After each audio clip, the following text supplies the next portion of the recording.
இலவசமா போடாதுன்னு சொல்லணும். இலவசமே இருக்கக்கூடாதுங்க, அப்பதான் உழைப்பாங்க. நான் உழைக்கிறேன், எனக்கு ஃப்ரீயா கிடைச்சா யாருங்க 5 ரூபா கொடுத்த சாப்பாடு போறீங்களே, யாரு எல்லாம் சொல்றாங்க நாட்டை குடிக்கிறாக்குறது பூரா.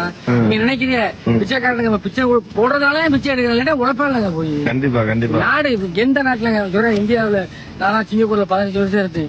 வெளிநாட்டுல சொல்றேன் இந்தியாவுக்கு போனா பிச்சைக்காரன் தான்டா பசங்க நிக்கிறேன். எவ்வளவு கேவலமா இருக்கு. உழைக்கணும், உழைச்சாதான் வாழ்க்கையில முன்னேறி சாகுறவரை நம்ம முடிஞ்ச மட்டும் உழைக்கணும். கண்டிப்பா. உண்மையிலே கவர்மெண்ட் நினைச்சா, கவர்மெண்ட் நாம நல்லா இருக்கணும்னு நினைச்சா, நாடு முன்னுக்கு வரணும்னா இலவசமா எதுவுமே இலவசமே இருக்க கூடாதுங்க. முடிஞ்சா அதனால முடிஞ்சா டாக்டர் செலவுலாம் மருத்துவ செலவு.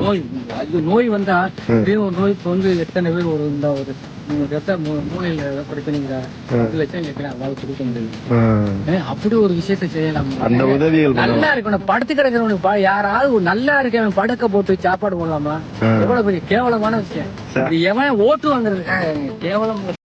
உங்கள் பிள்ளை நான் 1000 தருவேன், 500 தருவேன், வாஷிங் மிஷின் தருவேன், மிக்சி தருவேன், கிரைண்டர் தருவேன், தரமாட்டேன். ஆனால் இதையெல்லாம் நீங்களே வாங்கிக் கொள்வதற்கு வாழ்க்கையை, சிறந்த வாழ்க்கை தரத்தை உயர்த்தி 4 தான் இலவசம். 1, உலகத்தின் தலை சிறந்த கல்வி, அறிவை வளர்க்கும் கல்வி இலவசம். உலகத்தரத்தில் உயிர் காக்கும் மருத்துவம், மருத்துவம் ஒரு மகத்தான சேவை, அது என் மக்களுக்கு தேவை, அது இலவசம். 1 ரூபாயா 1 கோடியா அரசே பார்க்கும். ஆரம்ப கல்வியா, ஆராய்ச்சி பள்ளி கல்வியா, அது அரசே படிக்கிறது. பிறகு தூய குடிநீர் இலவசம். தண்ணீர் விற்பனைக்கெல்லாம் தடை. அதுக்கப்புறம் என்ன தடை? பிளாஸ்டிக், நெகிழி, பாலித்தீன், குழைமம், பிளாஸ்டிக், இந்த பாலித்தீன் சீட்டுக்குள்ள பேக், மஞ்சப்பைய தூக்குச்சட்டி, கறி வாங்க போற தூக்குச்சட்டி வாங்கிட்டு வா, ரத்தம் வாங்க போறியா, குடல் வாங்க போறியா, தூக்குச்சட்டி வாங்கிட்டு வா. பாலித்தீனை கொண்டே வருவேன். பாலித்தீன் வசதி தான்.